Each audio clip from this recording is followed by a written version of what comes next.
ছাত্রলীগের সাবেক নেতা এবং কর্মী হিসাবে কথা বলে যাই। আজকে আমি বলে আসছি যে আমার যত তকমা আছে সব তকমা তোমরা নিয়ে যাও। আমার মানবতাবাদী বলতে এখন তোমরা বেঈমান বলো, কোনো অসুবিধা নাই।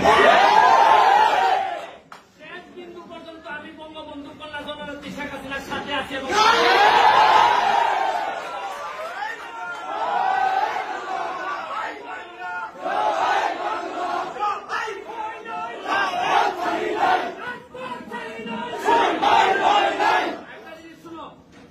নতুন জেনারেশন 2001-এর পরে আমি রিপন নতুন ভাইদের সাথে দাদু ভাইদের সাথে ইয়াকুত ভাইদের সাথে রাজনীতি করার সুযোগ পাইছিলাম। বিরোধী দল আমরা জানি যে কি খারাপ অবস্থায় আমরা রাজনীতি করে এই জায়গা পর্যন্ত আসছি। তোমরা আমাদের উত্তরাধিকার, রক্তের একটা তাসির আছে।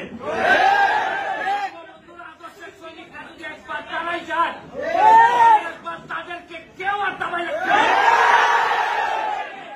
আমার কোন ছোট ছাত্রদেরকে এরা মাথা ব্রেইন ওয়াশ করছে,